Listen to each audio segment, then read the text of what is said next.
In this video, I'm going to be talking about volume number 1 of Me, a Genius. I was reborn into another world, and I think they've got the wrong idea.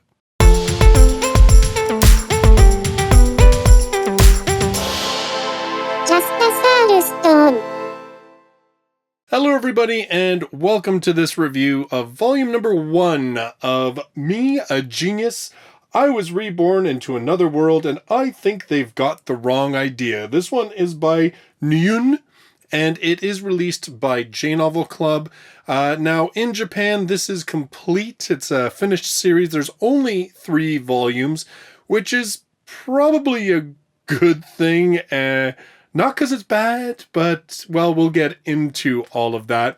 It's told in the first person from multiple people's points of view. In fact, I'll get into that because that's probably one of the best parts about this book.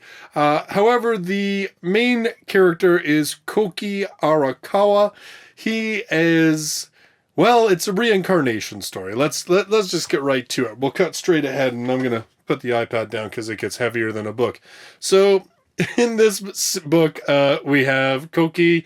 He is a modern-day man in Japan who dies somehow. We really don't find out a whole lot about him as an individual in Japan because the book pretty much starts with him being reborn. And he starts like, it's the literal reborn, like from infancy up. And he retains memories and stuff from his previous life. And even as a child, he still has sort of an adult's intellect and thought process, even if his speech and physical abilities match that of a young child. And so he's reborn. Now, one of the hooks of this book that makes it kind of different from, well, pretty much from every reincarnation type isekai that we've had translated officially into English, is that instead of ending up in a sword and sorcery type of world, he ends up in a alternate Japan several decades in the future from where he died. So it's kind of interesting right off the bat because he is actually in a modern society, and the whole sort of fish out of water element doesn't come because, oh, there's magic, oh, there's this. It's more like, oh, that's kind of interesting. World history is a little bit different in this world. Oh, that's kind of interesting. This technology developed really fast here, but some of this technology didn't. And so it's a little bit different right off the bat in that regard. Now, the main shtick of this story, and I mean, it's right there in the whole title, right? I was reborn into another world. I think they've got the wrong idea. This whole book is based around the concept of misperceptions, miscommunication, and misunderstandings. So Koki, because he of course starts off with a adult's intellect, his mother kind of recognizes the fact that he seems kind of different, that his eyes don't seem to be as glazed over and non-understanding as a infant or a child should be. He shows interests in things that are beyond his years. So she tries to find him a picture book. Meanwhile, he's reading about like architecture and, stuff like that. So what basically ends up happening, and this is very early on in the book, so it's not even a spoiler.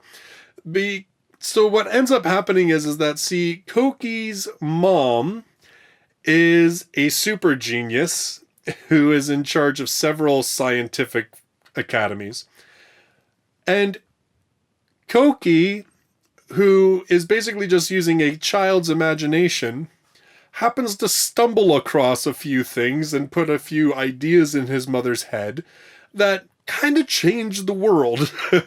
And so she thinks that this is all the child's doing, that he intentionally meant to tell her those things, and that his way of seeing the world and everything else is so vastly different than everybody else. And meanwhile, Koki's like, I don't even understand what you're getting all worked up about. I just said, like, that would be cool, or I thought that would be interesting, or, I was just playing with my, like, Lego or whatever. Like, I was just doodling. it's just, so the whole book is built around this whole idea that the world, the sort of shadow cabinets, the rulers of the world, the governments of the world, acknowledge Koki as being this like demon child who, on the one hand, is to be horribly feared because his genius could destroy the world carelessly. But on the other hand, he is to be incredibly valued because his forward thinking means that the world isn't stagnating. Now, what's interesting as you read this book is you sort of kind of have to argue just like who's misunderstanding whom here. So most of the book, the way it's written, and this is what I was saying about the whole point of view thing, and this is where it's like super entertaining. So first of all, the pacing of this book, it's really fast, because pretty much we have a situation, we have Koki's point of view, and then we have somebody else's point of view, and then that's it. We move on to a new situation. The book is just sort of like building on misunderstandings as we go along. So we have Koki, who is sent to this school to try and teach him morals and ethics so he doesn't blow up the world. And he meets a couple of students. He becomes friends with them. One is Alice, who is his friend, and she is Canadian, which is kind of like, I was curious to see, but I have to be honest, there wasn't really any Canadianism about her. She was just written as just the character. Like, there wasn't anything that made me go, oh, that was such a Canadian stereotype, but I didn't really see it. Then is his friend, who is Saito, who is this engineering genius, and then Aikawa, who is another friend of theirs, a girl who is in charge of, well, she isn't in charge, but her specialty is science of space.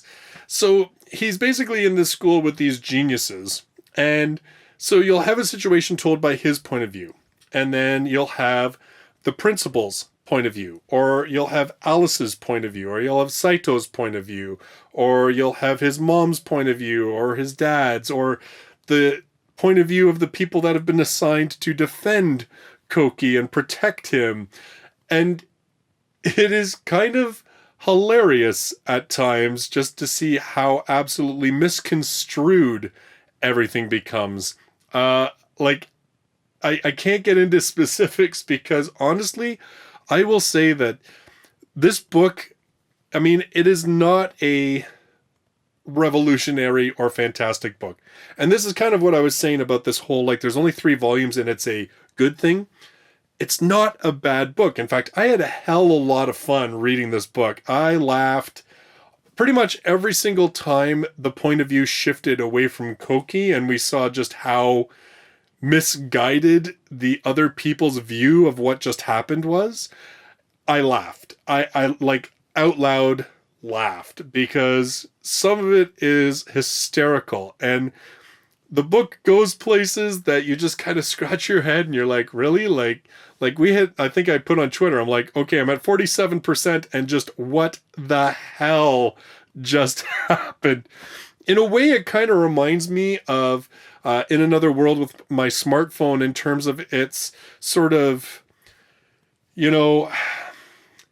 throw it to the wind kind of attitude when it comes to like, let's just do anything, it doesn't really matter. We can do whatever we want. We can be as outrageous and ridiculous and crazy as we feel like it. Let's just let it rip. And it's a lot of fun. It's not any kind of groundbreaking story. It's not reinventing the genre. And to be honest with how ridiculous and big some of these misunderstandings become, this is where I'm sort of like, I can only see it going on for a short period of time. Like, I think as much as it's enjoyable and funny and I enjoyed it, I kind of think that this shtick would get tired if it went on for too long without the story doing more. And in a way, I don't know if the story can do more. I don't know if I want the story to do more. It in a lot of ways, it's very harmless.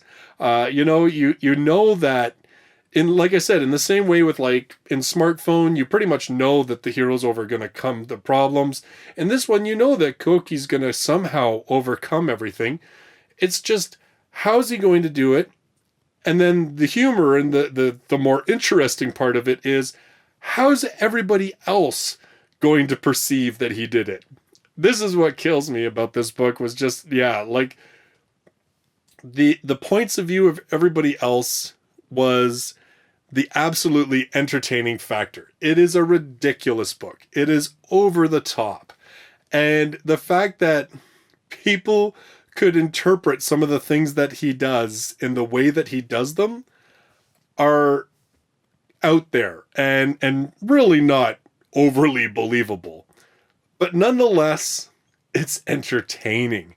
It's fun. And as I said, because the book contains so many sort of these little vignette moments and these little short stories, and because you're constantly switching points of view, it feels like a pretty quick read, and which is kind of surprising, because actually when I looked at it in terms of its page count, it's higher than a number of other light novels that I have on my iPad. So even then, though, it didn't feel like it. It always felt like I was moving forward. It always felt like there was something else coming up. You would read something really ridiculous and be like, oh my God, like how's he even going to top that? And I think, like, I don't want to ruin anything, but I will say that I am very curious about what's going to happen in the next two books, because there are some hints that perhaps the reason this world is different from the one that Koki was reincarnated from are perhaps because of things that Koki has done. And you're going to say, how's that, Justus? And I'm going to say, you need to read the book. There's also like some twists towards the end that I really didn't see coming, and it'll be interesting to see how that stuff plays out. I don't know if it'll be like, this book seems to be one of those things where it gives you a crisis, it solves the crisis, and then it just kind of leaves it behind and keeps on moving. It doesn't really seem to dwell a lot on certain topics. So there was a big twist sort of towards the end of the book that I was like, wow, I didn't really see that coming. It didn't really change the book per se, but at the same time, I kind of thought like, I wonder how this is going to play out, or if this is going to have a bigger impact on the future volumes, unlike so much of the other book, which was, like I said, pretty much solved it, move along. So yeah, you know what? This is probably not going to change your mind if you're burned out on the isekai thing. It is not going to make you go, wow, these characters, this story is so revolutionary. I am so glad it's come out in English. Like, it probably won't do that for you, honestly. It probably won't. But if you're looking for something that is light, fluffy, funny, and that you're just going to have kind of a good time reading, and you can kind of shut off, half of your gray matter, then this is probably the perfect light novel for you to check out. As I said, I had lots of laugh out loud moments, and, that doesn't happen with every single series that presents itself as a comedy. But as I said, I think, unfortunately, that if it keeps rolling with this same shtick, that could get a little tiresome. So I'm actually kind of glad there's only 3 books, because it means that I can probably finish this series and enjoy it without getting burned out on this sort of same ongoing mechanic. Although I am kind of curious to see how this is all going to pan out in the end. So those are my thoughts on volume number 1 of Me, a Genius. I was reborn into another world, and I think they've got the wrong idea. Did I actually say that right? I probably missed a word or two, but I mean, whatever, you get the gist. You know what I was talking about. My next review is actually going to be on a volume number 2 of a series that I have not reviewed in quite some time. I do have a Patreon. I don't really hide that from anybody. On Patreon, I do like to say to my patrons every once in a while, I say like, okay, I've got 6 books that I want to choose from. Which one should I read next? Or in this case, I said, here's a bunch of series that I have either not reviewed in a long time or have openly said that I have dropped. which would you like me to review at least one more volume of? And the overwhelming victor was, is it wrong to try to pick up girls in a dungeon? Sword Oratoria. So that's going to be volume number 2. I'm going to review that next. Thank you to my patrons for their input. And yeah, that'll be my next review. So if you love light novels and you're new to the channel, you should subscribe. I do 2 to 3 reviews every single week, as well as a weekly countdown of the top 10 best-selling light novels in Japan. Thank you so much for joining me in this video. I look forward to seeing you in the next one. Till then, bye-bye for now.